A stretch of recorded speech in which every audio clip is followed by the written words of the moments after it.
Step into the Timeless Tales library, where each story unfolds like a soft whisper, guiding you gently into a realm of restful calm. I'm Theodore, your host, and tonight I'll weave a tranquil tale to quiet your thoughts and lull you towards slumber. The Timeless Tales library thrives thanks to the support of listeners like you. If these stories bring you peace, please subscribe to help us keep crafting these serene escapes. As you cozy up, drop a comment below to share where you're tuning in from tonight, and tell us a destination you'd love a story to transport you to. Perhaps Prague, Kauai, the Andes, or Yosemite. Your dreams light the way for our little library's glow. This story is about a magical neighborhood bakery where the warmth of the oven never fades and the door is always open. On this stormy Halloween evening, weary travelers from different tales find their way through the rain-soaked streets to a place where stone serpents keep watch, where moonlit pastries glow with gentle light, and where every visitor, no matter how unusual their appearance or how troubled their past, is welcomed with exactly the treat their heart needs most. Now take a slow, quiet breath and let the day's events become as transparent as glass. You are entering the Crystal Atrium, a hall made of polished crystals and mirrors within the Timeless Tales library. This is a place of reflection, where every story is a clear, shimmering facet of a beautiful, peaceful truth. Light filters through the crystalline walls, painting the room in soft, calming colours. Feel your body become as still and clear as a calm pool of water. Sink deeper into the secure foundation of your bed. The Crystal Atrium is a sanctuary where you can reflect on the quiet peace within yourself. Your body is a vessel for peace, and your mind is an empty canvas, ready for the gentle stories of the atrium. Let your inner calm become a brilliant light that fills your entire being. A cozy rainy day, Medusa's Moonlit Bakery. A Halloween evening sleepy story. The rain had been falling since twilight, and now, as true darkness settled over the neighborhood, it fell in sheets, steady, rhythmic. The kind of rain that turned cobblestone streets into mirrors reflecting lamplight and made every window pane stream with silver rivulets. Thunder rumbled somewhere far away, a low and gentle sound, more lullaby than warning. The kind of storm that made you grateful for walls and warmth, for roofs and fireplaces, for any place that might shelter you from the autumn night. The wind carried the scent of wet leaves and wood smoke, of earth drinking deep after a dry October, of the season turning toward winter. Street lamps glowed through the mist like small golden moons, their light diffused and softened by the curtains of rain. Somewhere in the distance, a church bell tolled the hour, 9 o'clock, and Halloween night was well underway. At the corner where Cypress Lane met Willow Street, there stood a bakery unlike any other. Its windows glowed amber and gold, casting pools of buttery light onto the wet pavement. Hand-painted letters on the glass spelled out the name in elegant curling script. Medusa's Moonlit Bakery. Above the door hung a sign that creaked gently in the wind. A carved wooden moon surrounded by twining serpents, each scale painted in silver that caught the lamplight and gleamed. The building itself seemed to have grown from the street rather than been built upon it. Its stones were old, weathered, the colour of storm clouds and midnight, with ivy climbing the walls in carefully tended spirals. Window boxes overflowed with autumn flowers, purple asters and golden mums, dark violas and trailing ivy. Even in the rain, even in the darkness, the bakery radiated welcome, warmth, and the promise of something wonderful waiting inside. Inside, the bakery was warmth itself. The walls were exposed of brick, aged to a deep russet that seemed to hold centuries of firelight within. Wooden beams crossed the ceiling, hung with bunches of dried herbs, lavender and rosemary, chamomile and thyme, their gentle fragrances mingling with the richer scents of baking bread, caramelizing sugar, and chocolate melting in copper pots. In the far corner, a stone fireplace crackled with a steady flame, its glow dancing across the worn floorboards and casting shifting shadows that moved like water. The mantel above was decorated for Halloween with carved pumpkins, autumn leaves in crimson and gold, and small candles in glass holders that sparkled like captured stars. Small tables occupied the space, each one different.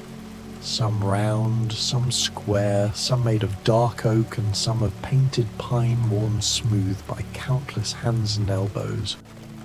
Mismatched chairs surrounded them, cushioned and comfortable, the kind you could sink into and forget the world. On every table sat a small oil lamp with a glass chimney, flames flickering inside like tiny beacons of peace. Behind the long counter at the back, shelves rose to the ceiling, crowded with ceramic jars labelled in flowing script. Vanilla beans and cardamom pods, crystallized ginger and candied violets, casting shifting shadows that moved like water. The mantel above was decorated for Halloween with carved pumpkins, autumn leaves in crimson and gold, and small candles in glass holders that sparkled like captured stars. Small tables occupied the space, each one different. Some round, some square, some made of dark oak and some of painted pine worn smooth by countless hands and elbows. Mismatched chairs surrounded them, cushioned and comfortable, the kind you could sink into and forget the world. On every table sat a small oil lamp with a glass chimney, flames flickering inside like tiny beacons of peace. Behind the long counter at the back, shelves rose to the ceiling, crowded with ceramic jars labelled in flowing script. Vanilla beans and cardamom pods, crystallized ginger and candied violets. Copper tins held different sugars, white and brown, raw and powdered, some tinted with natural dyes to shimmer pink or blue or gold. Glass bottles filled with extracts caught the lamplight, almond and peppermint, orange and rose, mysterious dark bottles that might contain anything at all. The counter itself was marble, cool and smooth, veined with grey like winter clouds, and scattered across it were the evening's creations. Tonight's treats were spectacular. There were glazed pastries dusted with edible silver that seemed to glow with their own inner light. Small tarts topped with purple and black berries arranged in perfect spirals sat next to cookies shaped like crescent moons and tiny bats with wings spread wide. A three-tiered cake stand held what could only be called edible magic. Moonlight macarons that actually seemed to glow with pale blue luminescence, their filling the colour of starlight. Beside them, serpent scale cookies lay in neat rows, thin and crisp, pressed with a pattern like snakeskin and dipped in dark chocolate so glossy you could see your reflection. And on the top tier, midnight velvet cupcakes sat like pieces of the night sky itself, so black they seemed to absorb light, each topped with cream the colour of October fog, swirled and perfect. And there, moving quietly among the ovens and cooling racks, worked the baker herself. Medusa wore a simple linen dress the colour of deep moss, with a long apron tied at her waist, its pockets full of measuring spoons and wooden spatulas. Her skin held the faint cast of stone, not cold but smooth as polished marble, with a warmth that came from the oven she tended.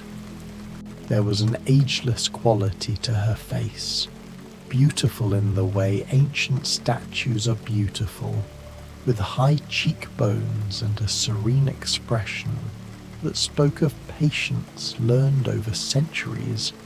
And her hair was not hair at all, but living serpents, each one slender and graceful, moving with drowsy contentment in the bakery's warmth.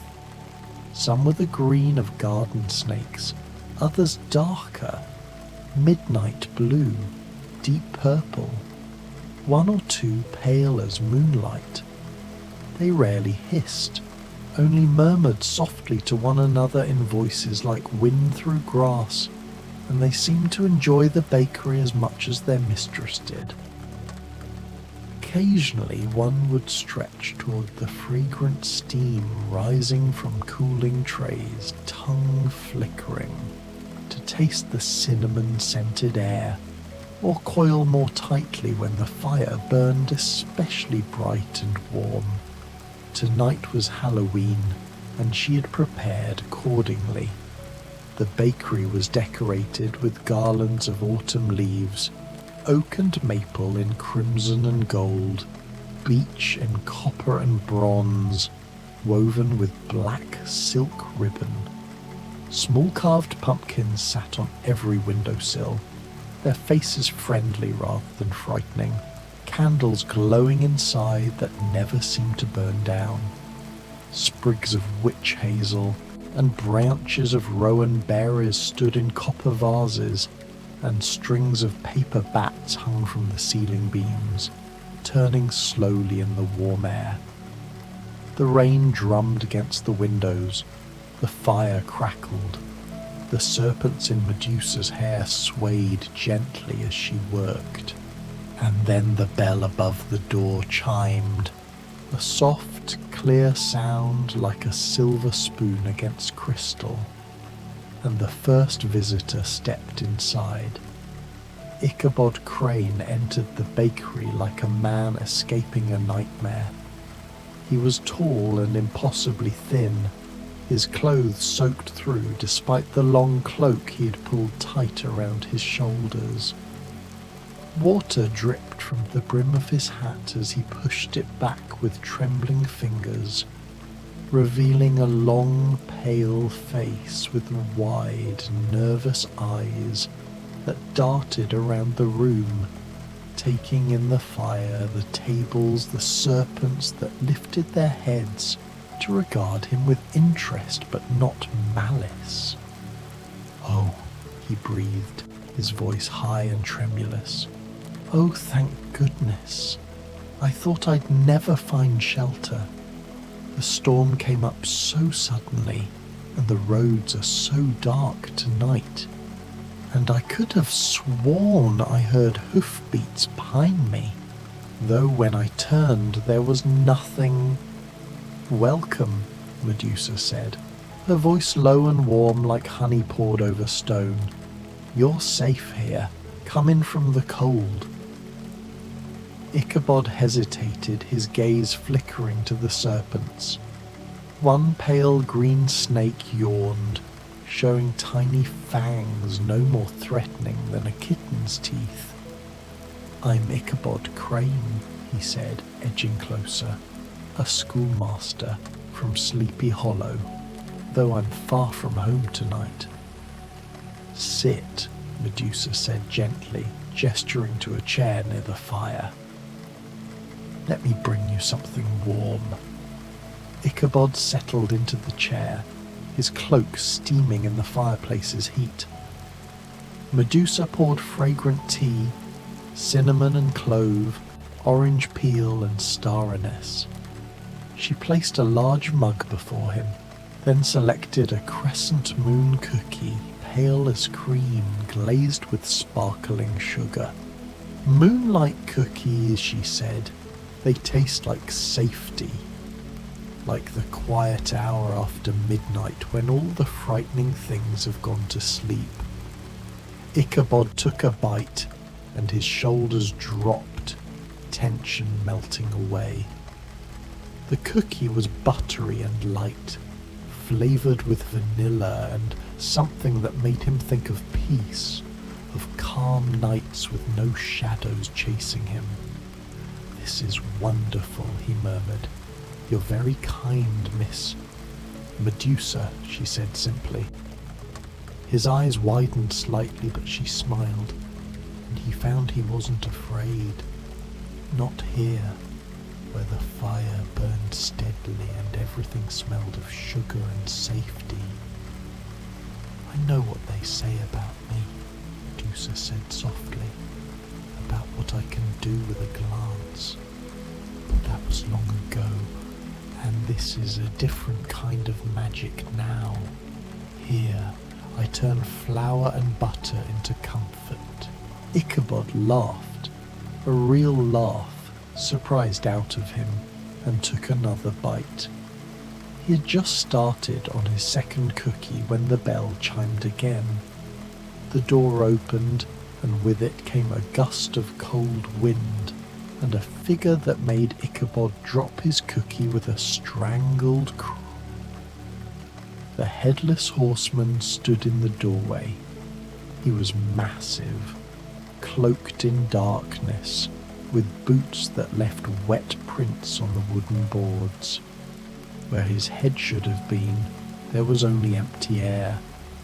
Tucked under one arm, he carried a jack-o'-lantern, carved with a grinning face, a candle burning inside so it glowed orange and gold. "Please," Medusa said calmly, "close the door. You're letting in the cold."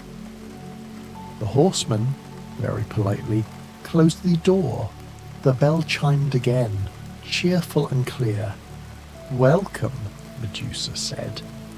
"There's room by the fire, and I think you'll enjoy the pumpkin spice scones. Just came from the oven." The horseman moved forward and set a jack-o'-lantern on the counter carefully. Medusa plated 2 large scones studded with crystallized ginger and drizzled them with glaze the colour of autumn leaves. She poured tea, darker, richer, smelling of pumpkin and maple, and set everything before him. "You can sit," she said gently. "You're always welcome here." The horseman took his plate to a table and sat. He picked up a scone and lifted it toward where his mouth would be, and the scone vanished, bite by bite. He ate slowly, savouring each morsel, and after finishing he gently patted the jack-o'-lantern beside him, almost affectionately. Ichabod, watching, found his fear ebbing. There was something lonely about the horseman. Here he was just another visitor seeking warmth. "These scones are excellent, aren't they?" Ichabod ventured. The horseman turned toward him and nodded slowly. Then he raised his teacup slightly as if in a toast. Ichabod raised his own cup to shelter from the storm. They drank together, and outside the thunder rumbled, gentler now, growing distant. The next hour passed in quiet contentment. Medusa worked steadily, pulling trays from the ovens, miniature pies, small tarts, cookies shaped like moons. The serpents in her hair swayed drowsily. Ichabod found a poetry book and read by lamplight. The horseman finished his cake and sat peacefully. And then the bell chimed again. Rip Van Winkle stumbled through the door. His clothes old-fashioned, his beard long and grey, his eyes unfocused. He blinked at the warm interior and smiled with relief. "Is this place real?" he said, his voice rough. "I've been walking for hours, or years. I can never tell. And I smelled bread baking." "You're awake now," Medusa said warmly. "Come in, sit down." Rip collapsed into a chair with a deep sigh. "Something that tastes like home," he said. "Like there are still good things, even if everything else is different." Medusa brought him soup, potato and leek, thick and creamy with warm bread. While he ate, she prepared a plate: apple fritters dusted with cinnamon sugar, honey cake, and serpent scale cookies. "The cookies are for transformation," she said, "for becoming comfortable. In a world that's changed, they taste like acceptance." Rip took a bite and his eyes closed. It tasted like accepting that the people you knew are gone, but there are new people now. Like understanding that home isn't always a place. Sometimes it's a feeling.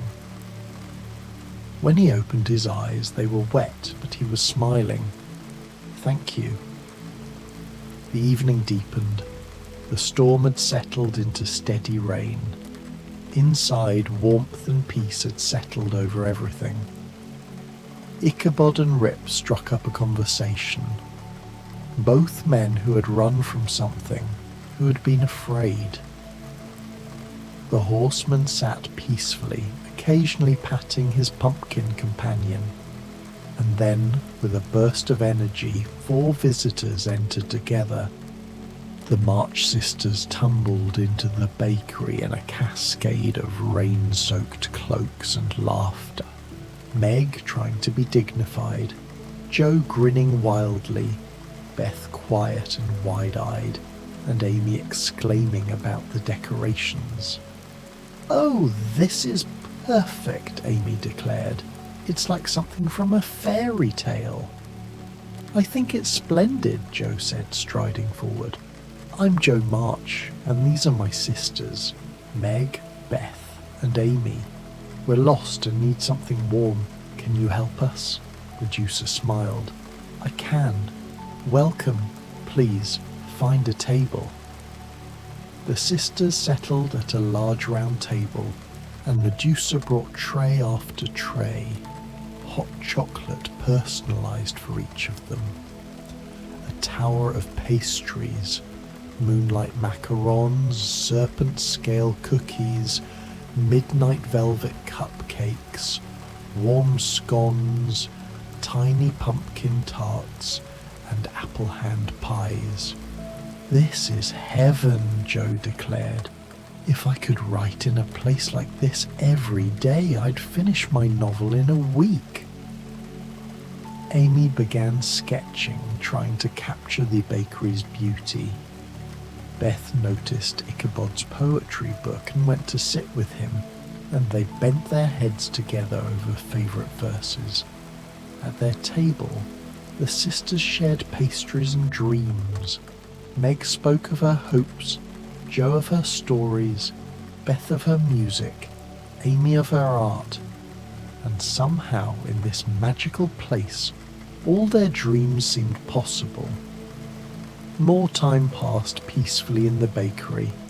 A gentle cocoon spun from the warmth of the hearth and the shared quiet of its unusual inhabitants. Rip Van Winkle, now settled comfortably into the present, began telling stories about his time in the mountains. They were no longer the panicked, disbelieving ramblings of a man woken to a new world. but instead were told like ancient fairy tales, imbued with both humour and a surprising layer of acceptance. He spoke of the ghostly Dutchmen and their thunderous bowling as if they were old, slightly eccentric friends, his voice soft with the wisdom of one who has been utterly lost and found his way home.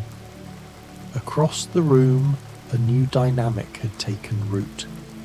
Joe March, ever a lover of intellectual challenge, had challenged the Headless Horseman to a game of chess.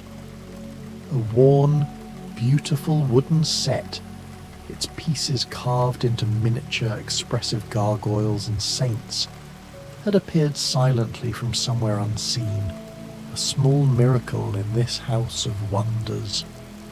They played with obvious enjoyment, the horseman's gloved hand moving pieces with silent deliberation, meeting Joe's fiercely focused gaze with a steady, unreadable stillness. The contrast was striking. The swift, fiery mind of the young writer against the ancient, quiet patience of the spectral soldier. The bakery hummed with this quiet contentment. The fire crackled, a cheerful, tireless metronome. The serpents on Medusa's head dozed, their scales catching the amber light, little coils of peace. The air was thick with the scent of yeast, sugar, and wood smoke, the fundamental smells of comfort and sustenance. For a long, precious stretch, it felt as though nothing could intrude upon this perfect small world.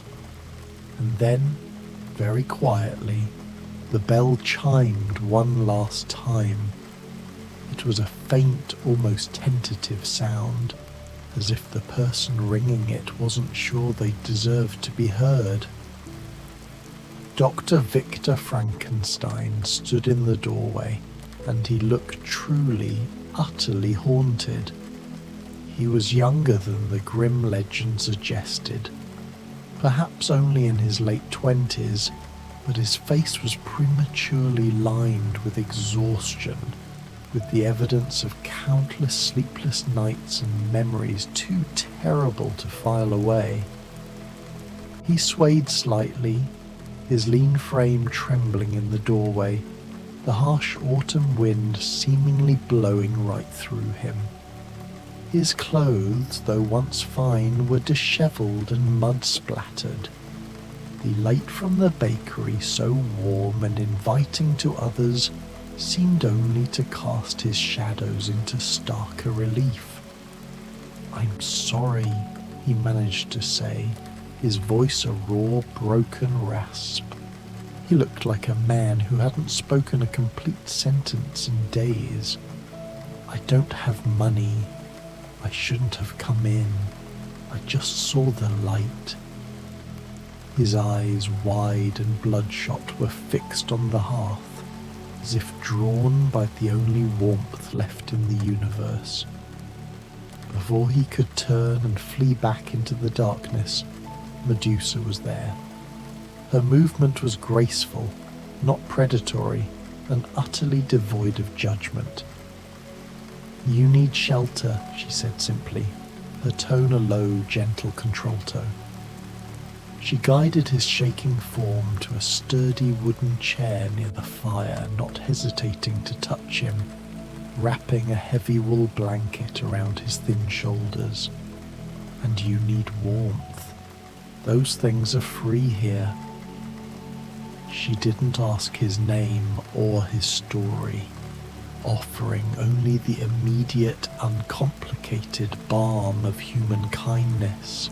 Victor looked up at her, and the gentle act, the blanket, the quiet acceptance, was the final pressure on a dam that had been cracking for months. Something inside him broke. "I created something," he whispered, the words tumbling out in a rush of desperate confession. "Something I shouldn't have, and then I abandoned it. And now there's so much pain, so much death, all because of me, because I played God and then ran away when I saw what I'd made. The anguish was visceral, the guilt a physical weight suffocating him. He covered his face with his hands, weeping silent, dry sobs. The fire's light caught the gold band on his finger, a cruel reminder of the life he had sacrificed on the altar of ambition.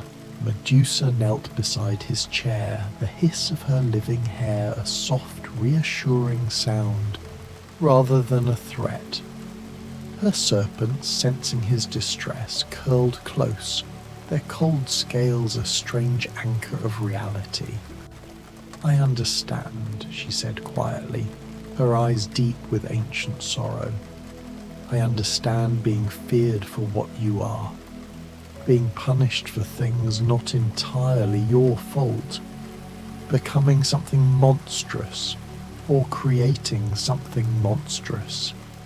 These are different paths to the same terrible isolation." She had looked into the eyes of humanity's fear, and she saw the same reflection in his. "How do you live with it?" Victor asked desperately, pulling the blanket tighter, seeking to ward off the cold that had nothing to do with the night air. "One day at a time," Medusa said, her hand resting briefly on his knee. "One small act of kindness at a time. One loaf of bread, one cup of tea, one person welcomed when they thought they'd be turned away. You cannot unmake what you've made, Dr. Frankenstein. The deed is done, but you can choose what you do next. You can choose to be better, to try to balance the scales, starting now." It was the truth, stark and uncompromising, but delivered with the profound mercy of one who knew the cost of despair. She rose and brought him tea, a deep amber brew of bergamot and honey, spiked with the calming florals of lavender and chamomile, and she set down a slice of cake, dark as midnight, rich with cocoa and molasses, sweet as forgiveness, topped with a dollop of fresh cream that tasted like hope, like second chances, like the slim but persistent possibility of redemption. "Eat," she said gently. "Tonight just rest. The world can wait until morning." Victor obeyed. The warmth of the tea spread through him, a welcome invasion that chased away the debilitating chill. The cake was a richness he hadn't known he craved, and for the first time in longer than he could remember, the tight, agonizing knot of guilt in his chest loosened just slightly. The other visitors offered their own quiet comfort.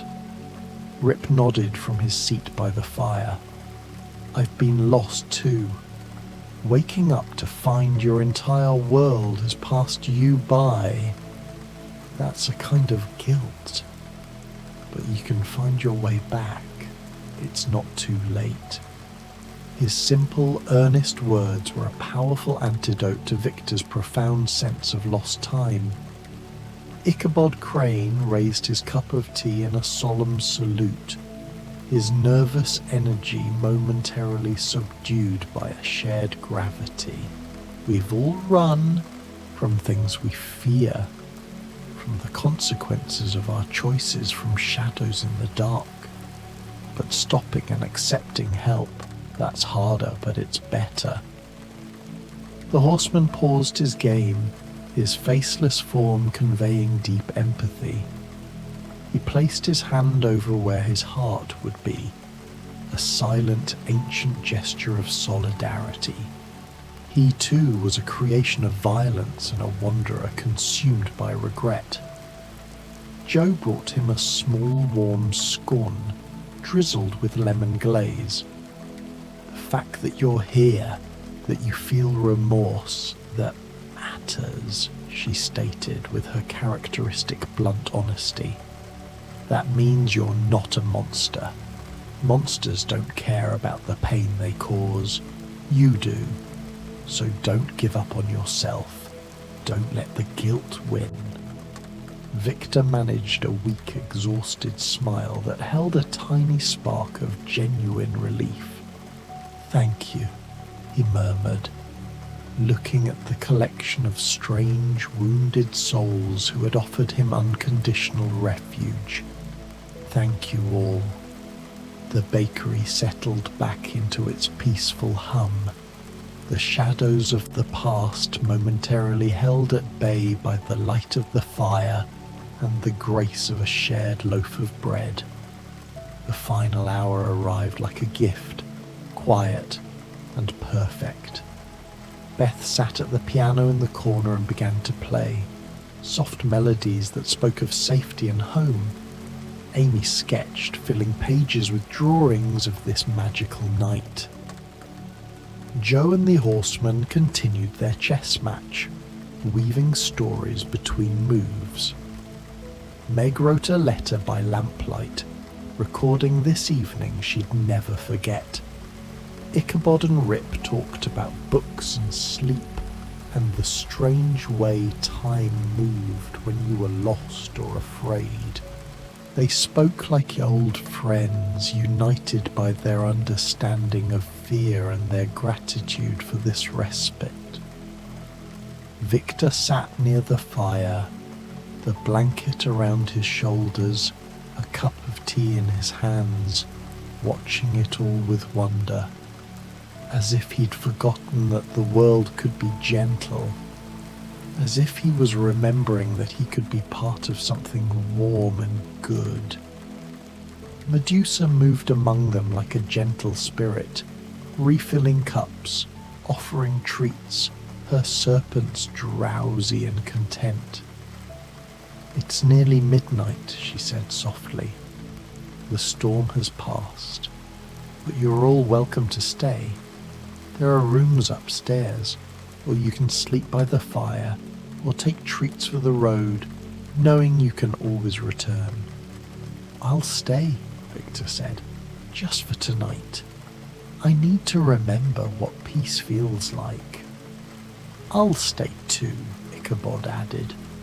I'm not ready to face the darkness again. We should get home, Meg said, but just a little longer. I want to remember every moment of this. A little longer, Beth agreed, still playing her gentle melodies. Joe grinned. I'm not leaving until I win at least one more game. The horseman's shoulders shook in silent laughter. Rip was already asleep in his chair by the fire, snoring softly, peaceful at last. The horseman stood, bowed deeply to Medusa in gratitude, placed coins on the counter despite her refusal, and with a swirl of his cloak was gone into the night. But the warmth of his presence lingered. The March sisters gathered their things, accepting a box of pastries from Medusa. Come back, she told them, whenever you need to. Bring your mother. Bring anyone who needs shelter. They promised they would, hugging her before stepping out into the now clear night, stars appearing between breaking clouds. They linked arms and walked away, already planning when they'd return. Victor and Ichabod went upstairs to rest, guided by Medusa's gentle hands. She gave them tea to help them sleep, turned down beds with clean linens, left candles burning for comfort. Sleep, she told Victor, and when you wake, we'll talk about what comes next, about how to move forward, about how to make amends through choosing to be better one day at a time. Victor nodded, too tired for words, but something in his expression had softened, as if her words had given him permission to breathe. Medusa covered Rip with another blanket and let him sleep by the fire. Then she moved through the bakery, extinguishing some lamps, leaving others burning low. She collected dishes, washed them, put them away. The serpents in her hair helped, plucking towels from hooks. She prepared dough for tomorrow's bread, kneading it smooth, letting it rise in a warm spot. She mixed batter for morning muffins and set it to chill.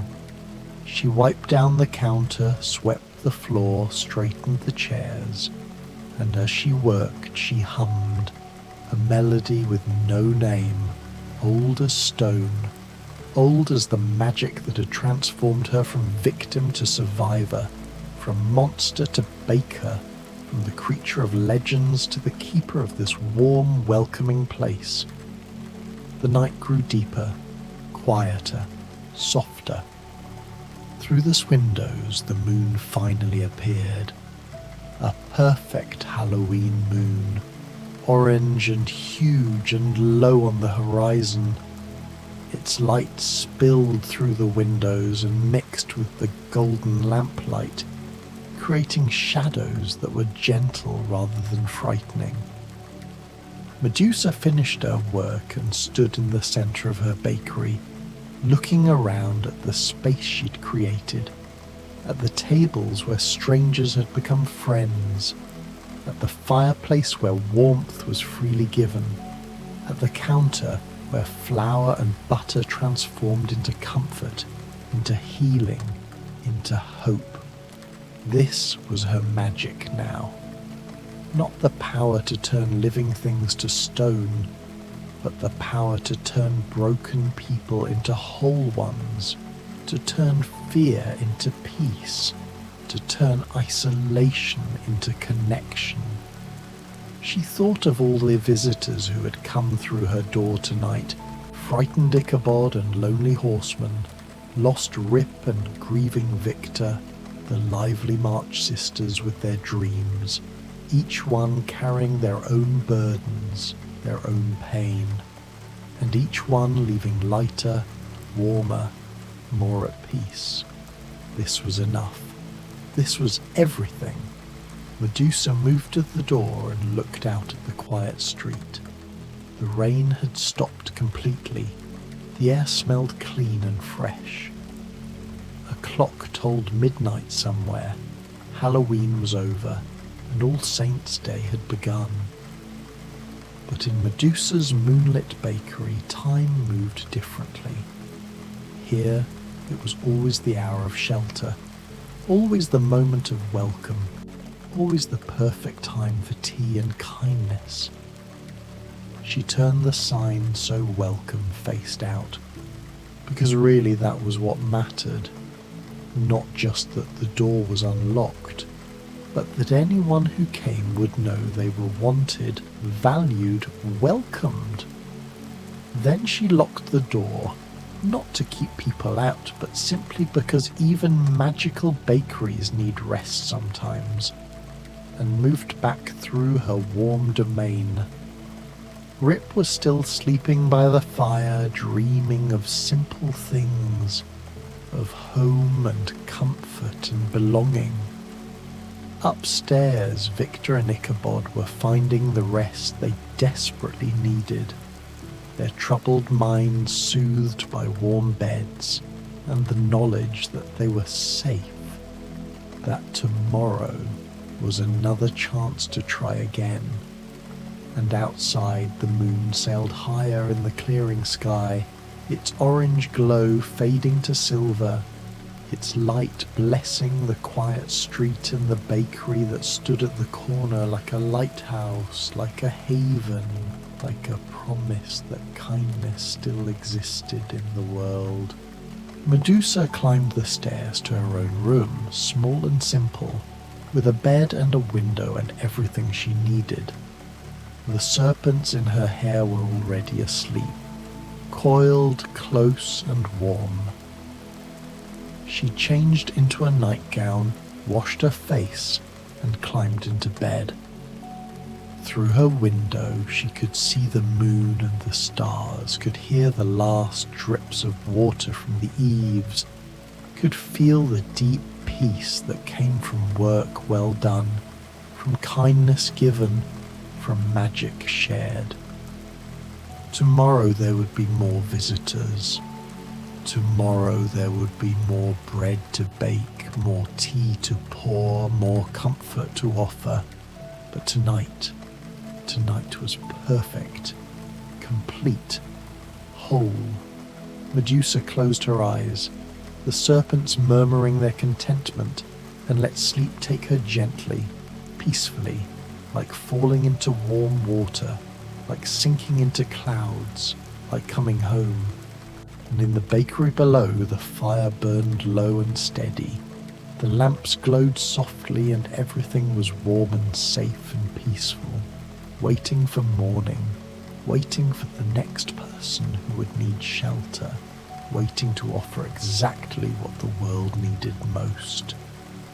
A place to rest, a warm drink, a kind word, and the simple, powerful magic of knowing you are welcome.